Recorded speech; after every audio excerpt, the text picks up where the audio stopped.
I note that Paetongtarn's approval rating is down to 9.2, which happens to be lower than even Prayut's polling, last I remember. What do you make of the situation right now?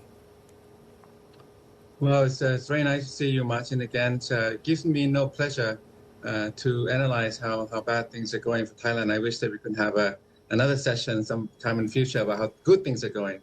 I mean, the Paetongtarn approval rating, unsurprisingly, is very low. You know that the Pheu Thai party, her party that was founded by her father, Thaksin Shinawatra, they lost the election for the first time in May 2023. They used to win by big margins, even outright majorities, but now they've lost. So they have the voter base for them is much lower. So when she's in trouble like this, the approval rating, it reflects it. I mean, the issue here, the spark is really her compromising audio clip with former Prime Minister Hun Sen of Cambodia. Now that audio clip, it was leaked, it was secretly taped. It was damning for her and damaging for Thailand because she deferred and kowtowed really to Hun Sen, and Thai people, public sentiments feel that she kind of compromised national sovereignty and Thailand's national interests. So therefore, before that, her performance was lackluster to begin with. I think she didn't sign up for this, Martin. I don't think she signed up to be Prime Minister of Thailand. Her name was one of the three, but the deal was made after the election in May 2023 to bring Thaksin back. So I think she signed up to bring her father back. Seta, if you remember at that time, he was Prime Minister from Pheu Thai party, and he also was removed by the Constitutional Court. So there was another name that came up, Shaikase Niti Siri, but it was rejected somehow. So Paetongtarn became Prime Minister, and she's out of her depth in many ways, and it's been evident. She doesn't lead a strong coalition. She's a little bit behind the curve on issues, and I think she's made some poor judgments. And now the compromising audio clip has damaged her standing within the Thai politics, and I think she's untenable. Thitinan, this is JP Ong, and I would like to stay on that point actually, because if you look at the track record or the background of Paetongtarn Shinawatra, apart from being the daughter of the former Prime Minister, she didn't seem to have a lot of experience actually in politics. If I'm not mistaken, she only entered the political arena actually in 2021 and then is thrust into this position of Prime Minister. Based on how she's handled that call and the fallout from this negotiating tactic that she tried to attempt with former Cambodian Prime Minister Hun Sen as well, is the lack of experience that many are criticizing her for really coming to light right now? She's the youngest of the three children of Thaksin Shinawatra, and she's actually a graduate of the political science faculty where I work. So she has some background in her studies, and she also did a master's degree. And JP, you don't know how these things will turn out. I mean, Yingluck, her aunt, who was Prime Minister after the July 2011 election, Yingluck did much better, even though Yingluck had no political experience. I think for Paetongtarn, she assumed the office at 37, and she's 38 now. She's got a couple of young kids. I think she's really focused before on the family. And when she was thrust into this role, she didn't have a lot of experience. And then Thaksin, I think, also did not help by overshadowing her and surrounding her with his people, associates from 20 years ago. So I think a number of factors, and Thailand also is in a bad patch now, the economy not doing well. Pheu Thai lost the election, so they don't have a strong mandate. And then, the signature policies from soft power, land bridge, 10,000 baht digital wallet for consumption did not really gain traction. So Paetongtarn, had her hands full from the outset, and then she needed to step up. Sometimes this happens, JP. I mean, you get someone in the job and they rise up to the occasion. Right. In her case, that's not been the case. Right, but I think the fallout here, and perhaps the bigger implication for Thailand as a nation as well, is that this could leave a huge political vacuum. I mean, what happens is let's say something happens where she does step down. Who leads Thailand now? And can Thailand afford a political vacuum given how delicate things are now with Cambodia and also with the economy as a whole, Thitinan? Yeah, there's now a prolonged political limbo and a leadership vacuum. And Martin will know this well, when you guys have me on over the last 20 years, it's always some trouble like this. Prime ministers get removed, protests in the streets, military takeovers, judicial interventions.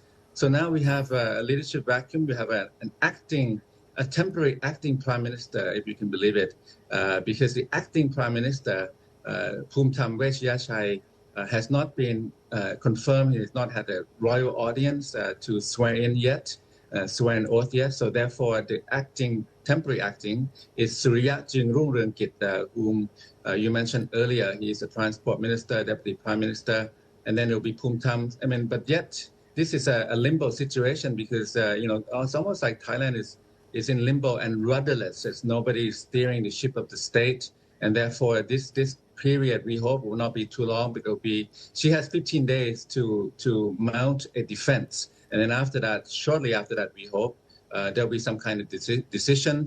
Either she'll be ejected or she'll be let back in which case Thailand will try to inch its way forward. Right. Thitinan, with her facing this pressure right now and with her father, Thaksin Shinawatra, facing also a case with regards to violating the Les Majestés law at the moment, do you think this means that the Shinawats might be seeing their power come to an end, or do you think they still have a couple of perhaps things they can pull out, perhaps to help salvage their own political influence at the moment? I mentioned that they lost the election for the first time. This is phenomenal because Thaksin Shinawatra formed the Thai Rak Thai First Party back in 1998, JP, and that party eventually won phenomenal, wild election victories, outright majorities in 2001, especially 2005, and became the first one-party government in Thai political history. But then there was a lot of this turmoil, up and down, topsy-turvy, 2 military coups and all of that, and Thai Rak Thai was dissolved. It formed another party that won the election, also was dissolved, People's Power Party, and now you have Pheu Thai, the third party. So along the way, the Thaksin Shinawatra brand has lost some appeal, this time losing the election in May 2023. I think Thaksin, being away in exile, he lost touch with the mass demands and expectations, what people really wanted. And when the Move Forward Party came up, this is the successor to the Future Forward of Thanathorn that you mentioned. It came up in 2019, initially 2019 election, and then 2023, it won the election, right, after being dissolved. And that party, Move Forward, was about structural reforms. So Thai people now want structural reforms, not just populist giveaways that Thaksin had been doing about 20 years ago. So I think now with Pat Hong Tan under suspension, and Thaksin also being charged for Les Majestés, royal defamation, and them betraying their base by joining the conservative establishment side away from the Move Forward. This has really deprived their base, eroded their base, and now I think the Pheu Thai will be fragmented more, and the Shinawatra brand has lost mass appeal in Thai politics for the first time. Goodness, where Thailand's concerned, it's always important and also useful to know and understand where the military, where the army stands. And, this is linked to that audio clip that we've been talking about, because in it, it implies that she criticized a senior Thai military officer, as I guess the implication is he was incompetent, right? And this is related to the whole border clash where one Thai military personnel was killed. So they're the ones left with egg on their face. Where do they stand now? How are they feeling? She made that antagonistic comment against 2nd Army Region Commander, and she had to go head over heels to apologize and make concessions to offset that, to make up for that. And so now the Defense Ministry is firmly under the military hands. Really, the military now controls Defense Ministry, and border policy with Cambodia now also more under the military. So as a result of what she did and how she antagonized the 2nd Army Region Commander, the government has lost this civilian control or any kind of civilian influence over the military on border policy. So now the military is in charge over the civilian government. Basically, that's the price that she's had to pay. Now, you have to see that, with the military you mentioned, and now the judiciary, the constitutional court, Thailand's big problem is that it has witnessed repeated systematic interventions either by the military or by the judiciary in order to set political directions and determine outcomes. The problem for them is that they can do this, but they cannot win the election. And that's why we've been stuck. Thailand has been stuck for 20 years, 25 years, Martin. Kun Thitinan, do you think that the current conflict, and again, this goes back to the phone call and the border clash between Thailand and Cambodia that happened in late May as well. Do you think that relations between Cambodia and Thailand might worsen? And perhaps more importantly, do you think that perhaps the Shinawats underestimated Hun Sen? The Shinawatra certainly has underestimated Hun Sen. They were very close. They've been very close. They even have like a in-term family marriages, personal connections, very close. So they've been betrayed, and I think this is that's why Pat Hong Tan was unguarded and did not know that Hun Sen was recording all of this in the clip that was compromising her, damaging her standing. Now, for Thai-Cambodian border situation, it will be tense, JP, because Cambodia, this is a 1,000-year dispute. I mean, both sides feel some resentment. Cambodia used to have a Khmer empire. We've been to Angkor Wat, so there were the big empire in mainland Southeast Asia. And over the centuries, they lost that to the Siamese, the predecessors of the Thais. And then the Thais, in turn, lost some territories to the French colonizers, imperialists.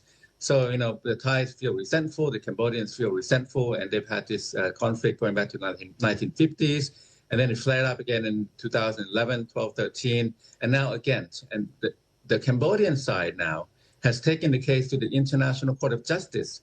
So for the next 3 years, few years, during the deliberation, adjudication, the relationship between the two countries will be tense and contentious. It will also be a big headache for ASEAN. I think ASEAN would normally try to facilitate or mediate or offer some kind of a guiding, compromising hand. But in this case, it'll be very difficult for ASEAN because, the bad blood runs deep and it's very personal now with the Hun Sen family. I think also Thai public sentiments are really against the Hun family, what Hun Sen did. And also on the other side, Cambodians also feel very nationalistic and there's a frenzy there against the Thais. For ASEAN, I think that now that PM Anwar appointed Thaksin, Anwar Ibrahim, the chair of ASEAN this year, appointed Thaksin to be advisor on Myanmar. That kind of snookered him, hampered him and hemmed him in because he cannot really now offer a compromising, facilitating, mediating hand because Thaksin is on his side. So the Cambodians will not see Anwar as an honest broker. So a big headache and a tense and contentious relationship, Thai-Cambodian border dispute for the next, I think, 2-3 years while the ICJ adjudicates.